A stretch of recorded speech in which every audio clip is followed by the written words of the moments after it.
मित्र, मोठी माणसं कशी असतात किंवा मोठी होणारी माणसं कशी असतात?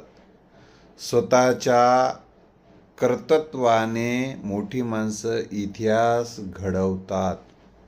स्वतःच्या कृती आणि उक्तीनं स्वतःचा इतिहास घडवतात.